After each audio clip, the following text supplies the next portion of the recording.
இன்னைக்கு நம்ம ஒரு ஃப்ளஃபியான ஒரு சூப்பரான கேக் ரெசிபி தான் பார்க்க போறோம். ஈஸியா செய்திடலாம். பிளெண்டர் வேண்டாம், ஓவன் வேண்டாம். வீட்டில் இருக்க பொருட்களை வச்சு ஈஸியா நல்ல சாஃப்டான கேக்கை வீட்லயே நம்ம சூப்பரா பண்ணிடலாம். பேக்கரியில் இருக்க அதே ஸ்பாஞ்சி பிளைன் கேக் எப்படி செய்யலாம்னு பார்க்கலாம். இப்போ கேக் செய்யறதுக்கு நான் 2 முட்டை எடுத்திருக்கேன். இந்த 2 முட்டையை ஒரு மிக்ஸி ஜார்ல உடைச்சி சேர்த்துக்கிறேன். முட்டையை நல்லா உடைச்சி ஊற்றிக்கிட்டு இப்போ 1 கப்பு மாவுக்கு 3/4 கப்பு சர்க்கரை எடுக்கணும். இது 3/4 கப்பு சர்க்கரை. இந்த கப்பில் தான் நான் மாவு எடுக்க போறேன். அதனால இந்த கப்பில் 3/4 கப்பு சர்க்கரை எடுத்திருக்கேன்.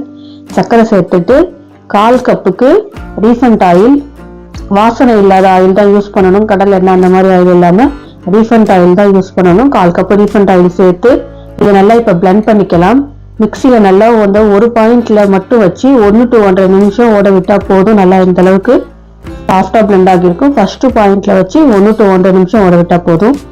1/4 கப்புக்கு நல்ல சூடான பால்ல ஒரு 3 ஸ்பூன் பட்டர் சேர்த்துக்கலாம். பட்டர் சேர்த்து கலந்து விட்டுக்கிறேன். பட்டர் அப்படியே மெல்ட் ஆகட்டும். சூடான பால்ல சேர்க்கும் போது அப்படியே கலந்து விட்டா நல்லா மெல்ட் ஆகிடும். இப்போ இதை எடுத்து வச்சுட்டு ஒரு பவுல்ல 1 கப்பு மைதா மாவு நல்லா ஜலிச்சு எடுத்து வச்சிருக்கேன். ஜல்லியில ஜலிச்சு 1 கப்பு மைதா மாவு எடுத்திருக்கேன். அதை சேர்த்துக்கலாம். 1 spoon baking powder, 1/4 spoon baking soda, ஒரு பிஞ்சு சால்ட் சேர்த்துக்கலாம். சால்ட் சேர்த்துட்டு ஒரு தடவை கலந்து விட்டுக்கலாம். கேக்குக்கு நம்ம கலக்கும் போது எப்பவுமே ஸ்மூத்தா தான் கலக்கணும். கலந்துட்டு இப்போ நம்ம அடிச்சு வச்சிருந்த இந்த முட்டை எண்ணெய் இருக்கு இல்லையா, அதை சேர்த்து கலந்துக்கலாம். முட்டை சேர்க்கறதுனால முட்டையோட வாசனை தெரியாம இருக்கிறதுக்காக 1 ஸ்பூன் வெனிலா எசன்ஸ் சேர்த்துக்கலாம். ஒரு சின்ன ஸ்பூன்ல 1 ஸ்பூன் வெனிலா எசன்ஸ் சேர்த்துட்டு அப்படியே லைட்டா சாஃப்டா கலந்து விட்டுக்கலாம். ரொம்ப ஜென்டிலா ஒரு சைடாவே கலக்கணும். 2 சைடு இப்படி திருப்பி மாத்தி கலக்காம சாஃப்டா இதே மாதிரி பொறுமையா கலந்து விட்டுக்கலாம். கலந்து விட்டு கொஞ்சம் திக்கா இருக்கு இல்லையா, இப்போ இந்த ஸ்டேஜ்ல நம்ம பால்ல பட்டர் போட்டு வச்சிருந்தோம் இல்லையா, அந்த பால்ல கொஞ்சம் பால் சேர்த்து கலந்துக்கலாம். பாலை மொத்தமா அப்படியே ஊத்திடாம கொஞ்சம் கொஞ்சமா சேர்த்து கலந்து தேவையான கன்சிஸ்டன்சில வந்ததும் கரெக்டா இருக்கும். கரெக்டா 1/4 கப்பு பால் கரெக்டா இருக்கும்.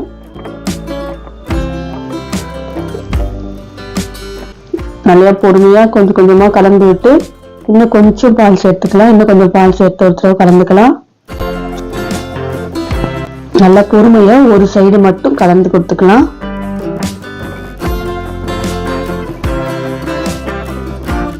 நல்லா இந்த மாதிரி ஒரு சைடு மட்டும் கலந்து கொடுத்தா இந்த நல்லா கரெக்டா இந்த கன்சிஸ்டன்சில வந்திருக்கும். இப்போ இது கேக் செய்ய கரெக்டான பதத்துல இருக்கு. இந்த அளவுக்கு இருந்தா நல்லா கேக் நல்லா சாஃப்டா வரும்.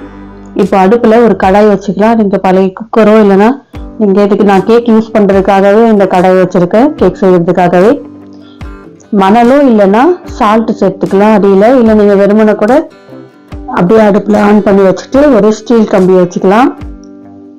நான் இது சால்ட் பேக்கிங்காகவே வச்சிருக்கேன். அந்த சால்ட்டை போட்டிருக்கேன். போட்டு மூடி போட்டு மூடியில எதுவும் கேப் இல்லாம இந்த மாதிரி இப்போ இந்த மூடியில கேப் இருக்கிறதுனால நான் டேப் போட்டு ஒட்டியிருக்கேன். நீங்க பேப்பரோ இல்லைன்னா கேப் இல்லாம பாத்துக்கோங்க. வச்சு ஹை ஃப்ளேம்ல வச்சிருந்தா நல்லா ஹீட் ஆகட்டும், ப்ரீ ஹீட் ஆகட்டும். இப்போ ஒரு கேக் செய்யற பிளேட் எடுத்துக்கிறேன். நீங்க வீட்டுல இருக்க ஏதாவது சில்வர் பிளேட் கூட எடுத்துக்கலாம். ஒரு பிளேட் எடுத்துட்டு அதுல எண்ணெயோ இல்லை நெய்யோ சேர்த்து நல்லா சுத்தி இந்த மாதிரி ஸ்ப்ரெட் பண்ணி விட்டுட்டு, உங்கள்கிட்ட பட்டர் பேப்பர் இருந்தா பட்டர் ஷீட் போட்டுக்கலாம். அப்படி இல்லைன்னா மாவை அப்படியே இந்த மாதிரி ஸ்ப்ரெட் பண்ணி நல்லா தட்டி விட்டுட்டு இப்போ இந்த கேக் பட்டரை இதுல ஊத்திக்கலாம். நல்லா ஃபுல்லா சேர்த்துட்டு மாவை நல்லா சேர்த்துக்கலாம். பிளேட்ல இந்த அளவுக்கு பாதி அளவுக்கு வந்தா கரெக்டா இருக்கும். நல்லா எடுத்து 2 தடவை நல்லா அப்படியே தட்டி விட்டுக்கிறேன். இப்போ நடுவுல பபிள்ஸ் மாதிரி இருக்கு பாருங்க. இப்போ இதை ஒரு டூத் பிக் வச்சு நல்லா இந்த மாதிரி சுத்தி அந்த பபிள்ஸ் இல்லாம கேப் இல்லாம நம்ம இது பண்ணிக்கலாம். அப்பதான் கேக் நல்லா சாஃப்டா இருக்கும். இப்போ இது மேல ஸ்ப்ரெட் பண்றதுக்காக பாதாமும் முந்திரியும் கட் பண்ணி வச்சிருக்கேன். அதை வச்சு ஸ்ப்ரெட் பண்ணிக்குவேன். நீங்க பிஸ்தா எந்த நட்ஸ் வேணாலும் ஆட் பண்ணிக்கலாம். நான் பாதாமும் முந்திரியும் மட்டும் ஸ்ப்ரெட் பண்ணிக்கிட்டு செரி பழம் எடுத்து அங்கங்க கொஞ்சம் 1-2 பீஸ் போட்டு விட்டுடலாம். செரி உள்ள போயிடும். ஆனா கேக் கட் பண்ணும்போது உள்ள சாஃப்டா இருக்கும்.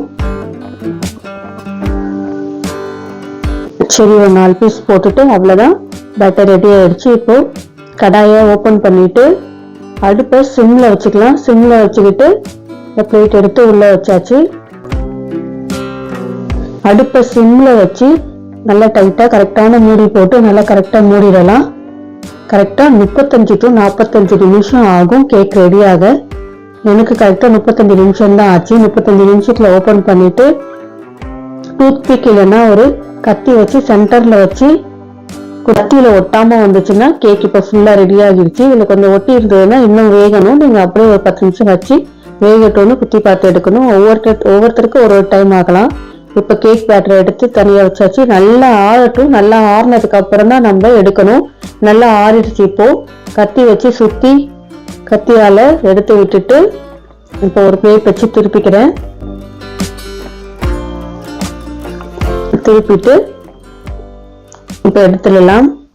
அவ்வளவுதான், ஒரு சூப்பரான கேக் ரெடி ஆயிடுச்சு பாருங்க. நம்ம செடி வச்ச அந்த 4 பீஸ் மட்டும் அங்க கொஞ்சம் கருப்பா தெரியுது.